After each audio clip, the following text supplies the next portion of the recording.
Magandang araw. Gusto kong ibalita sa inyo na after 7 months ng pagluluksa ko, medyo okay na ako ngayon.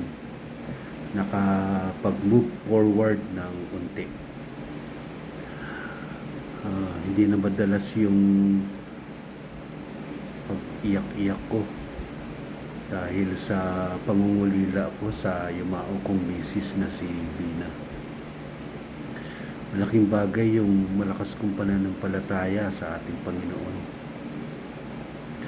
Yung lagi kong pagdadasal, yung lagi kong pagbabasa ng Bible, pag-meditate ng mga verses doon.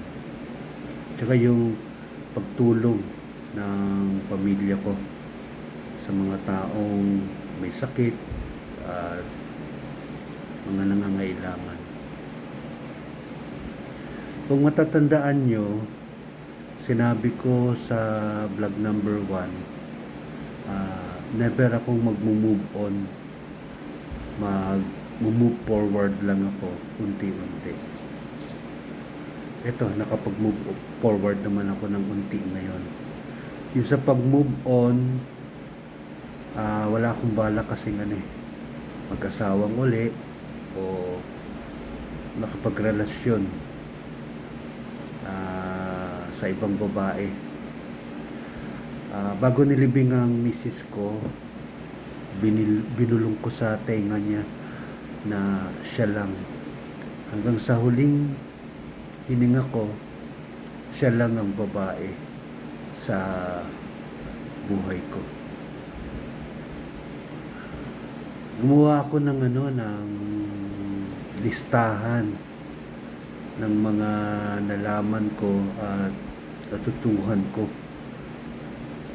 sa pagkakasakit at pagkamatay ng misis ko. Malaking bagay ito sa akin kasi alam ko malaking maitutulong nito sa future, lalong-lalo na kung dumating na yung panahon na ako naman na nagkasakit o isa sa mga mahal sa buhay ko ang nagkasakit. At least kung may natutuhan man kami dun sa trahedya ni Bina, may apply namin yun sa amin. Ito yung mga sumusunod na natutuhan o nalaman ko.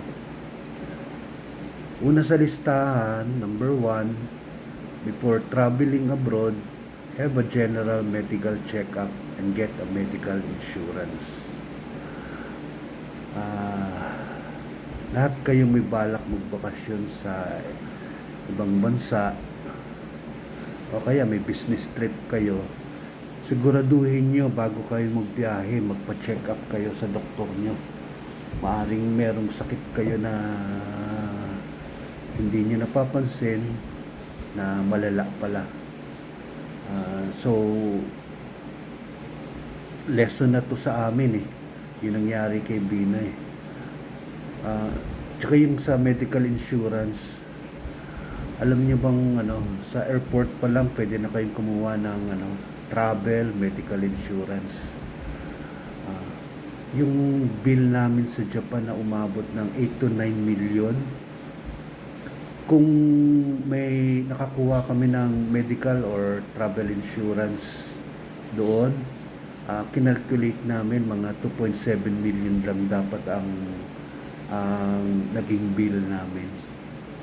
So payo ko sa inyo, lalong-lalo na dun sa mga balo na ngayon, kumuha kayo ng medical insurance bago mag-travel abroad. Number 2, you will know your true relatives and friends when there is an emergency. Ito, malaking revelation to sa akin. Yung mga kamag-anak namin, may mga kamag-anak kami kasama-sama namin sa mga parties, celebrations, good times, tawanan. Nung kailangan na namin ng tulong nila o yung action nila para matulungan kami, nagtago o hindi nagpakita o hindi masyado nakikipag-communicate. So, hindi naman namin masyado pinansin yun kasi busy-busy na kami. Pero syempre, very close sila sa amin.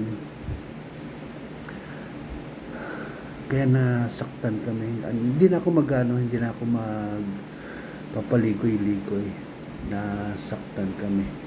Kasi close sila sa amin eh. Lagi namin kasama-sama sila. Ngayon, ang ano man ito, another big revelation pa nito. Meron kaming kamag-anak na hindi namin kilala. O kaya, may hirap pa to o kaya yung mga kamag-anak na hindi namin close o hindi namin masyado nakakahalubilo, bilib kami. Sila pa yung initiate ng fundraising para sa kay Bina. Tuwan-tuwa kami sa kanila. Kaming pamilya, pinagdasal namin talaga sila. So, malalaman niyo yung tunay na kulay ng kamag-anak nyo, kaibigan nyo, o mga kakilala nyo during the time ng emergency or merong mga nagsasuffer kayo. So, hindi naman ako sa age kong to at saka pinangako ko sa ating Panginoon na hindi ako magtatanim ng galit o hatred sa kahit kanino man, kahit na sa mga na galit sa akin o may tampo sa akin. Konting araw na lang ay konting panahon na lang magpapaalam na rin ako sa mundong ito eh. So, ganun lang. Number 3, the power of prayers to obtain healing or miracles for your sick loved ones. Dito namin napatunayan na malaking bagay yung dasal. After na may stroke si Bina, wala pa namang lumalabas na bill, nagtawag-tawag na kagad kami ng mga kamag-anak. Humihiling kami ng dasal na sana ay pagkalooban kami ng miracle para kay Bina. Kasi during that time, yun nung first week ng first week after may stroke si Bina, sabi ng mga doktor within 1 week maaaring mamatay na siya. Pero dahil nga dun sa sa dasal ng mga kamag-anak, mga kakilala, dinugtungan pa yung buhay ni Bina ng 4 na buwan. At yun ang ganun kalakas ang power ng prayer. Number 4, trials in life develop character. Tuwan-tuwa ako kasi nakita ko yung potential ng mga anak ko. Hindi sila kahit na nagkaroon kami ng malaking pagsubok, trials sa buhay, dahil nga sa stroke ni Bina, ang laki ng financial bills, ang laki ng maraming aasikasuhin. Hindi sila nagpatinag, hindi sila sumuko. Marunong sila gumawa ng paraan. Kaming pamilya, na-develop yung character namin. Na-discover namin na Meron kaming karakter na uh, ubod ng ganda na lumalabas during times of adversity, during times of suffering. Number 5, pray for wisdom, especially regarding decisions, regarding treatment. Ito, lagi ko itong ginagawa, at saka lagi kong kinakausap yung yung mga anak ko na magdasal kami sa ating Panginoon na i-provide niya kami ng wisdom, kasi may mga decisions lalong lalo na doon sa mga procedures na gagawin kay Bina, kung ano ang tama at saka ano yung karapat dapat. So bago kami umuo sa sinasabi ng doktor, nagdadasal muna kami, nananalangin kami sa ating Panginoon na sana'y ang decisions namin yung tama lang. So we pray for wisdom. Number 6, makiusap ka sa doktor o hospital administrations kung pwede yung ibang supplies bibilin mo sa labas ng hospital. Nung una hindi ko alam pwede to pero nung as days pass by, nakita ko yung ibang katabi ko sa hospital na nag-aalaga sa mga pasyente nila, yung supplies nila sila na yung bumibili. So kinausap ko sila kung paano yun, kung paano so sabi lang nila sa akin makiusap sa doktor o kaya do sa hospital administrations. So ang laki na natipid namin kasi sobrang triple the price yung mga supplies do sa hospital So nung pinayagan kaming bumili sa labas, ang laki talaga ng natipid namin. So kayong mga merong mga mahal sa buhay na hospital, usapin nyo na kagad yung doktor nyo na kung pwede para makatipid kayo, yung supplies, yung ibang supplies kayo na ang bibili. Number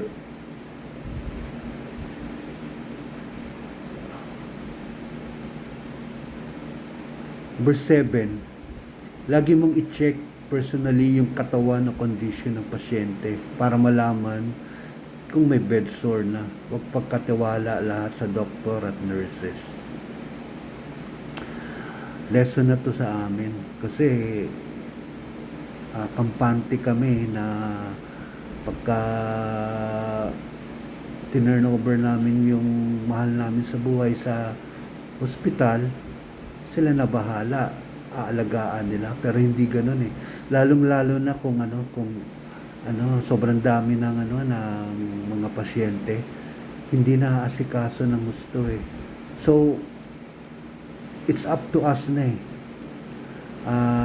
tignan natin yung katawan nila kung may bed sore na o kaya kung makakausap, tanungin yung yung mahal mo sa buhay kung may nararamdaman siya para maisabi mo na kaagad sa sa doktor o sa nurses. Number 8, huwag hayaan ng doktor magdesisyon sa lahat. Makiusap na ipaalam muna sa iyo. Another lesson to sa amin. Nung una kasi wala kaming kaalam-alam.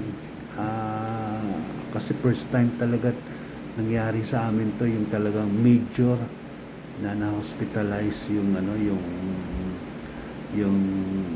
yung misis ko. So hinayaan lang namin yung doktor, sila yung kukuha ng iba pang doktor para sila yung magsasabi ng gamot, yung mga doses. Minsan babahain nila yung yung mahal mo sa buhay ng gamot makikita mo na lang puro ang daming swero, mga gamot na nakatusok sa kamay. Dalawang kamay ng mahal mo sa buhay, ng misis ko. In my case, kailangan pwede pa lang may mga nakausap ako ibang doktor, pwede daw kausapin. Kung napipil mo na na sobrang dami na yung gamot na inalalagay, pwede mo namang sabihin na gusto mong yung immune system ang mag-function ng husto, hindi iasa lahat sa sa gamot. So hindi ko naman sinasabing na tanggalin, bawas-bawasan lang, hayaan lang yung immune system na mag-function ng normal. So tsaka yung yung sa pagkukuha ng ng additional doctors, minsan nagdidesisyon na lang sila ng na kailangan ng surgical doctors, kailangan ng neurological doctors. Wala mo lang paalam sa sa asawa o sa magulang ng pasyente. So kailangan unahan mo na kagad sila, kausapin mo na tungkol dito. Number 9, before transporting the patient from one country to another, make sure there is already a ready hospital room for the receiving country. Dito kami nagkamali ng malaki. So sa kanaisan naming may uwi kagad si Bina, hindi na namin masyado pinansin kung may available rooms ba rito sa Pilipinas pagdating niya, hospital room pagdating niya. So umasa na lang kami dun sa doktor, dun sa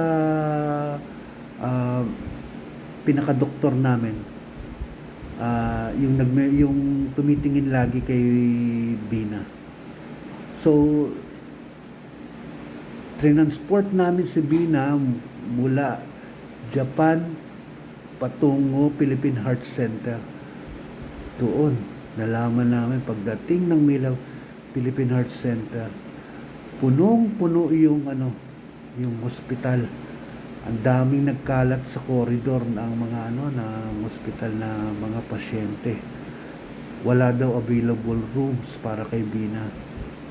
Doon na nagumpisa yung kalbaryo namin. Dahil nga walang available rooms, hanggang emergency room lang siya. Ang sinasabi kong available rooms, yung regular room. So napunta lang si Bina sa emergency room at doon, dahil sa dami ng mga pasyente, hindi na asikaso. At nagkaroon ng bed sore siya, malaking bed sore doon sa sa likod niya. At yun, naging kalbaryo rin niya yun. Tapos sa emergency room din niya na-contract yung unang pneumonia niya dito sa Pilipinas. So lesson na yun sa atin. Lesson na yun pala sa amin na next time na mangyari iyon, kailangan bago i-transport, may available room na doon sa tatanggap na hospital. Number 10, the less medicine intake, the better. Let the immune system of the body function. Ito na sabi ko na sa inyo kanina. So mas maganda kung hayaan natin na normally mag-function yung immune system. Huwag nating pangunahan. Kung pwedeng less na medicine, mas maganda. Sa akin yun effective yun less medicine, mas maganda. Let go of the patient if it is already clear he or she will die. Hindi to euthanasia. Ang ibig ko sabihin dito, may pagkakataon na tulad ng mga last hours na ni Bina, yung oxygen niya 20, so So, or lesser pa ang sinabi ng ng doktor, marami nang na-damage na na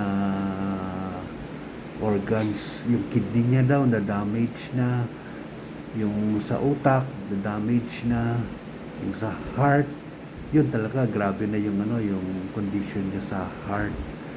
So, bibigyan naman kayo ng, tatapatin kayo ng doktor yung chances na mabuhay niya. Tulad ng sinabi ni Father Dave Concepcion, you should learn how to let go. Yung mga ganong yung mga ganong situation, God's will na yun eh. Kasi wala naman chances na mabuhay na talaga eh. So ang sinabi na lang namin sa doktor, gawin nila yung makakaya nila, pero yung mga extraordinary means, wag na. Kasi lang mapuprolong lang masyado yung sufferings eh. Ganun din naman ang kinahihinatnan eh. Tapos yung bill, baka magaya kayo sa amin, nag-million sobra yung yung bill, in the end mamamatay rin pala. Pero wala sa amin, wala sa amin yung pera eh. Yun nga lang, yung case to case basis yan, hindi naman lahat may pera eh. Yung iba talagang walang-wala eh. So, hindi euthanasia yung nangyari sa amin eh. Ang euthanasia kasi, sinabi ng doktor, may pag-asa pang mabubuhay. Kahit na slim chances na mabubuhay. Pero, ikaw, dahil nakikita mo nahihirapan yung misis mo, sasabihin mo yung doktor, didiktahan mo yung doktor, give up nyo na. Yun, euthanasia yun. Yun ang masama. Yun ang kasalanan sa Diyos. So, yung sa amin, hindi yun euthanasia. Number 12, transfer the patient to a better hospital if you soon discover lack of quality treatment or service. Nangyari ito dun sa Parañaque Doctors Hospital. Dapat kasi at the first sign na makita mo yung mga nurses incompetent o kaya yung doktor na tumitingin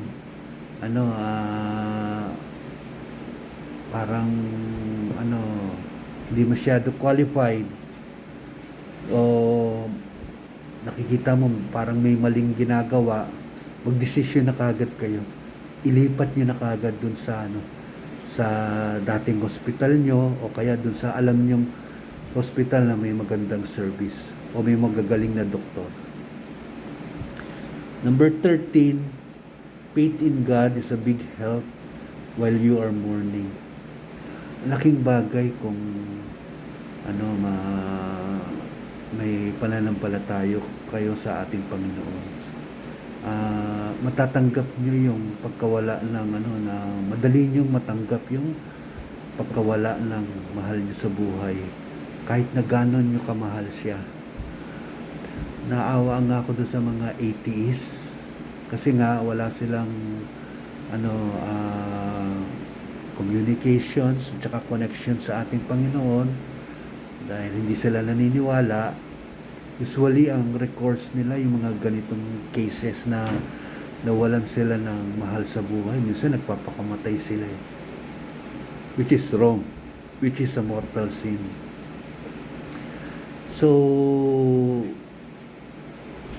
kayong mga namatayan, unahin nyo yung paglapit sa Diyos para para ma-relieve yung yung kinikimkim niyo diyan sa sa dibdib niyo. Ang message ko dun sa sa mga kapwa ko balo tsaka sa mga taong namatayan ng anak o asawa, kailangan yung you should learn from your past. Kailangan yung balikan yung mga nangyari at ilista kung ano yung mga nangyari, ano yung mga natutuhan mo para malaman nyo kung ano yung dapat na ginawa nyo, ano yung corrective actions. So, para kung let us say, nangyari yun sa inyo, o nangyari sa mga anak nyo, o sa iba nyo pang mahal sa buhay, medyo may alam na kayo. Hindi nyo iaasa lahat sa ibang tao. Siyempre, number one, iasa nyo sa Diyos. Pero kung may knowledge ka, siyempre, mas makakatulong to sa pagdesisyon mo, tsaka sa pagsagip ng buhay ng mahal mo sa buhay. Bali, ito na yung yung 7th vlog ko sa programa kong My Grief Journey as a Widower. I hope na I was able to touch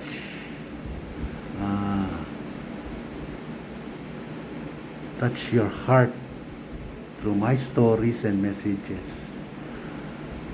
Malaking bagay na may napupulot kayo sa bawat vlog na pinopost ko. Ito po uli si Manny Esmero, ang kaibigan yung balo. Pansamantala uling nagpapaalam.